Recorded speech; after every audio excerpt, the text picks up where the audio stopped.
Sot ju dhe lemtumire e fundit të artistës madhe shqiptare e cila promovoi vlerat më kulminante muzikore të kombit kudo në botë. Nexhmia Pagarusha do të prehet në vendlinën e saj në Pagarush, teksa gjatë ditës së Zis, në nderim të jetës dhe veprës së saj në ceremoni shtetërore, Nexhmia Pagarusha u vlerësua si simbol i filmit, teatrit, këngës dhe i bashkimit të Shqipërisë.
çdo herë veç, si thash për ne edhe na përcjellte me këshillat e saja.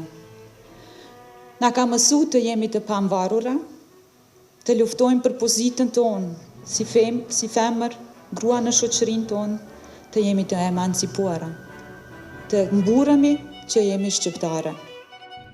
Në homazhet për Nexhmije Pagarushën mori pjesë edhe sopranoja Invamula, e cila tha se bilbilin e këngës shqipe e kemi humbur vetëm fizikisht. Brezat duhet ta mësojnë figurën e Nexhmije Pagarushës, ta kenë në librat e tyre, jo vetëm në librat e artit, po unë besoj se do jetë e shkruar edhe në librat e historisë, se gjithë figurave të kombit shqiptar, dhe kjo është detyra jonë, për ta transmetuar brezave që vinë pikërisht kush ka qenë.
Të sheshi Zahir Pajaziti e përcollën ikonën me duartrokitje të gjata, ashtu siç përcillej ajo në çdo paraqitje para publikut.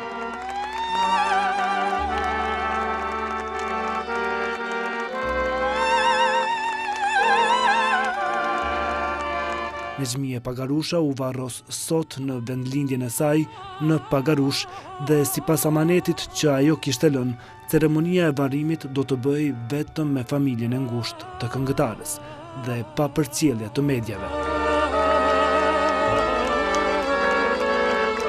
Presidenti i vendit Hashim Thaçi, në nderim të jetës dhe veprës së artistës së madhe Nexhmije Pagarusha, ka vendosur që ditën e varrimit të saj, 9 shkurt 2020, ta shpall ditëzie shtetërore.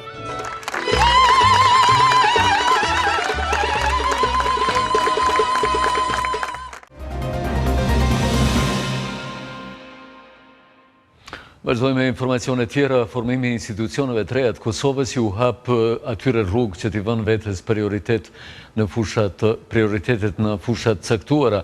Analistët konsiderojnë se qeveria e re sa më parë duhet t'i kalojë projektligjet në kuvend, ndërsa prioritet për këto dy institucione duhet jetë ligji për buxhetin e vitit 2020. Qeverinë e re dhe kuvendin e Kosovës i presin shumë punë për t'i kryer. Deputetja e Lëvizjes Vetëvendosje Fatmire Mulhaxha Kolçaku thekson prioritetet në aspektin legjislativ të koalicionit Vetëvendosje LDK. Është e qartë se si prioritet ne kemi harmonizimin me agendën legjislative të qeverisë dhe do të thotë ne tek tani jemi në fillimet e para. Mirë po siç dihet që ne i kemi përcaktuar prioritete, do të thotë për një shtet të së drejtës, për politika zhvillimore dhe mbrojtjen e sovranitetit dhe integritetit të vendit, do të thotë prioritetin e mbrojtjen e çështjes kombëtare shoqërore. Ne do të fokusohemi në miratimin e atyre ligjeve të cilat janë në zbatimin e prioriteteve që kemi përcaktuar. Është e qartë që qytetarët e Republikës Kosovës kanë pritshmëri për zhvillim ekonomik dhe rritjen e numrit të vendeve të punës. Sipas njësit të punës së kuvendit Arton Demhasaj, qeveria duhet sa më parë t'i kalojë në kuvend projektligjet e mbetura më parë në procedurë. Po kanë qenë një sër ligjesh në qeverinë e kaluar që kanë qenë duke u diskutuar në Kuvend të Kosovës, e që tash legjislacioni në fuqi obligon në një mënyrë që këto ligje më kthyen në procedurës fillestare. Kështu që në këtë kohë të kësaj Mendoj që tash ato ligje që kanë qenë duke u punu në kuvend, duhet sa më shpejt fillojnë prej ministrive, të kalojnë qeverie që pastaj më njëherë të kalojnë në kuvend për shqyrtim fillestar dhe shqyrtim dytësor dhe pastaj për miratim final. Koalicioni vetëvendosje LDK prioritet të parë ka miratimin e ligjit të buxhetit. Deputetja Mulhaxha Kollçaku thotë se edhe opozita duhet të luajë rol të rëndësishëm në punën e kuvendit. Sfida e parë do t'jetë normal buxheti, miratimi ku ne do të mundohemi që brenda kësaj kohe që ka mbetë fokusohemi në disa prioritete që nuk janë përfshi aty. Do të thotë neve na presin shumë sfida, por është e qartë që për ne ky institucion, si institucioni më i lartë vendimmarrës, do të jetë një institucion që vazhdimisht do ta mbikëqyr punën e qeverisë dhe ne do të jemi aty që atëherë me plotësim ndryshimet eventuale të ligjeve të japim kontributin. Po ashtu ne jemi shumë të interesuar që opozita ta ketë një rol shumë të rëndësishëm në punën e Kuvendit të Republikës Kosovës, sepse mendojmë që me një bashkëpunim të ngushtë do të arrijmë shumë ma lehtë që shtetin tonë ta çojmë drejt një të ardhme më të mirë. Edhe njohësi i punës së kuvendit Arton Demhasaj e sheh nevojë urgjente e miratimin e ligjit të buxhetit. Përmend edhe disa projekt ligje që duhet i trajtojnë me prioritet institucionet e reja. Ajo që ka mendoj që është më urgjente momentalisht është ligji për buxhet, për shkak se dim që jemi në muajin e fundit ku mund të përdoret ligji i vjetër i buxhetit dhe çka duhet të bëhet pra është që fillimisht qeveria duhet të hartojë projekt buxhetin, projekt ligjin për buxhet dhe sa më shpejt ta dërgojë në kuvend dhe të fillojë të shqyrtohet dhe të miratohet ky projekt ligj në mënyrë që mos kemi të laçe financiare më njëherë në muajin mars. Unë mendoj që një ligj që shumë i rëndësishëm dhe që duhet merret parasysh sa më shpejt të fillohet punohet qeveria dhe më njëherë të kalojnë kuvend është ligji për financim partive politike. Vazhdimisht kemi ngritur shqetësime se sa e mangët është çështja e rregullimit të financimit të partive politike, duke marrë parasysh që është një nivel shumë i ulët i transparencës dhe i llogaridhënies nga ana partive politike për çështjet e financimit. Legjislacioni në fuqi thekson se projektligjet e legjislaturës së kaluar që kanë mbetur në procedurë duhet të kthehen në pikën 0. Legjislatura e 6 e Kuvendit të Kosovës nuk ka arritur të përfundojë numër të madh të projektligjeve, pasi shpeshherë seancat nuk mbaheshin për mungesë korumi.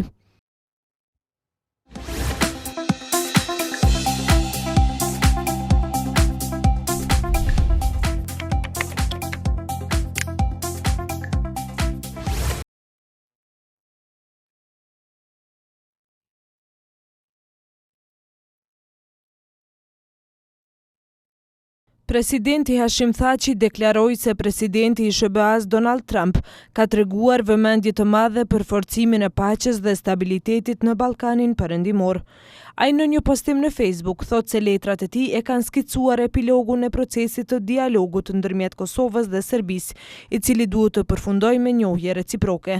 Në udhëheqjen e presidentit Trump dhe punën e shkëlqyeshme të ambasadorit Grenell, janë besim plot se ky proces do të përmbyllet së shpejti me njohje ndërmjet Kosovës dhe Serbisë. Jemi të bekuar me përkrahjen e përhershme të SBA-s për popullin dhe shtetin e Kosovës, shkroi postjerash presidenti Thaçi.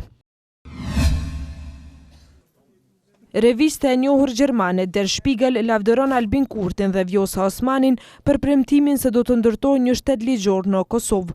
Në një analizë të botuar sot, revista Der Spiegel e Hamburgut shkruan se Kosova pa ndihmë ndërkombëtare vështirë do të mbijetonte. Edhe sistemi i sundimit të ligjit ekziston vetëm sipërfaqësisht dhe arsyeja për këtë, sipas Der Spiegelit, është se deri më tani kanë qeverisur ish komandantët e korruptuar dhe klanet e tyre. Tani kjo mund të ndryshojë pasi postin e kryeministrit në Prishtinë e mori Albin Kurti. Qeveria e tij është e para që nga fundi i luftës më 1999 që gëzon legjitimitet të plot demokratik. Ajo nuk u krijua nga pazaret e podrumeve apo nën përkrahjen e shteteve që mbrojnë Kosovën, shkruan Der Spiegel.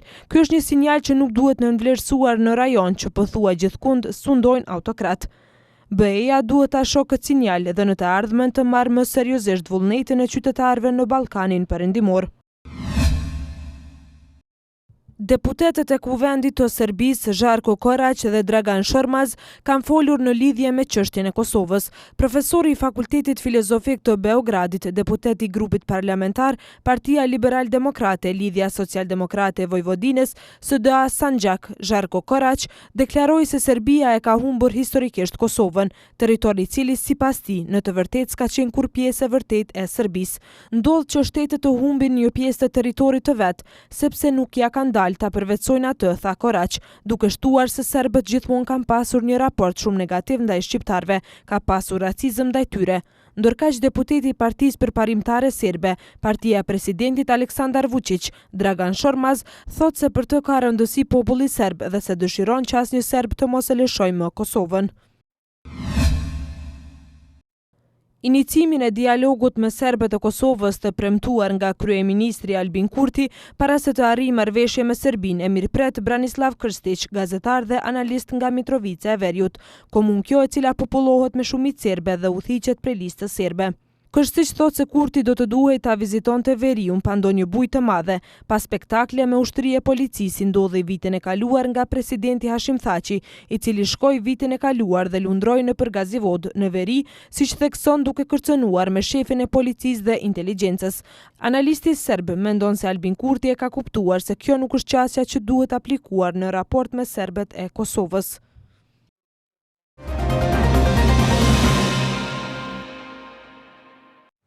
Migrimi e qytetarëve të Kosovës, sidomos të rinjve drejt vendeve të Bashkimit Evropian, mbetet njëra ndër sfidat më të mëdha me të cilat po përballet vendi që nga pas lufta. Përveç të rinjve nga Kosova drejt perëndimit po largohen edhe kuadro të fushave të ndryshme. Ndër temat që vazhdon të përflitet ndër vite pas luftës është edhe ikja e popullatës vendase drejt perëndimit, kryesisht e të rinjeve që për shkaqe thjesht ekonomike dhe mungesë të perspektivës për të zënë punë për një jetë më të mirë. Gjenerata e re shprehet skeptike për të ardhmen e saj në Kosovë dhe si rrjedhoi nuk po zgjedh mënyrë për të ikur jashtë vendit. Shteti jonë është pak ma jo i avancun, ama nëse rinja ik, besoj që s'ka me mujt me konkur i avancun. Menoj që rinja nuk është ja jap Kosovës një shansë që me që për para. Arsimi nuk pja jep qatë mundësin, sa që ku ta kryin mja ofru një vend për punë shteti. I mundan nëzansit, studentët edhe në fund studentët japin shumë për vetës, për në fund nuk mund me gjetë një vend punës. Në agjenci turistike thonë se nga Kosova po largohen qytetarë moshash të ndryshme. Në përgjithësi flitet për një largim në drejtim të Kroacisë, kohëve të fundit që është ma e përfaqësume si në krejt Kosovën dhe për Gjermani sigurisht për shkak të mundësive që ata i ofrojnë. Realisht të fillu prej moshës 20-22 vjeçar deri në moshën 45. Kjo është një mesatarë të cilët shkojnë. Është mbim 45 për shkak që Gjermania është ka kushte të veçanta ku duhet me qenë rroga më e lartë për me plotësu kushtet me punu në Gjermani, atëherë edhe numri është më i vogël. Në qendrën për punë sociale në Prishtinë konsiderojnë se pasojat e ikjes së të rinjve nga vendi do të jenë shumë të mëdha, nga se sipas zyrtarëve të kësaj qendre kjo ndikon drejt për së drejti në zhvillimin e natalitetit. Ne për shumë që edhe Kosova është duke u përballë me ulje të natalitetit. Kjo është problemi i cili ka prek globalisht edhe Evropën, ka prek edhe regionin, po edhe Kosovën në kohët e fundit, sepse për shumë që numri i fëmijëve të cilët regjistrohen tani në klasën e parë është pothuajse 50% më i vogël se numri i fëmijëve që ka qenë gjatë viteve 2005, 2006, 2007. Por kjo po ndikon drejt për drejt dhe këtu do të jenë pasojat edhe në të ardhmen. Dhe ne si Kosovë çdo herë jemi krenu që kemi një fuqi punëtore të re, të cilët do të mund të angazhohen në punë të ndryshme, dhe secili investor që vjen në Kosovë s'po do ta ketë fuqinë punëtore, mirëpo në fakt kjo nuk do të ndodhë, sepse ne për shkak që sot shumë biznese po detyrohen të mbyllen si pasojë e ikjes së të rinjve, e posaçërisht ikjes së trurit. Mos mendojmë vetëm truri, vetëm ajo pjesa e cila ka një shkollë, një përgatitje adekuate shkollore profesionale, po edhe zanatlin. Edhe sociologët theksojnë se shteti duhet të krijojë një perspektivë të qartë për të rinjt, në mënyrë që atyre t'u rikthehet besimi në institucionet e vendit. Kosova deri më tani nuk ka ofruar një mundësi për ta filluar një jetë të re. Të rinjt kanë nevojë për të eksploruar, për të gjetur një vend punës, për të qenë pjesë e tregut të punës, për të filluar një jetë, për të martuar apo dëshira tjera që i kanë, dhe në Kosovë ka qenë shumë e pamundshëm që të rritë, e sidomos gratë e reja të gjejnë një vend punës dhe ta fillojnë jetën e tyre. Në një raport të publikuar nga Ministria e Punëve të Brendshme thuhet se në periudhën 2013-2017 mesatarisht në vit kanë emigruar deri në 35.000 qytetarë të Kosovës dhe se pjesa dërmuese të cilëve janë grup mosha të reja, kryesisht 25 deri në 44 vjeç.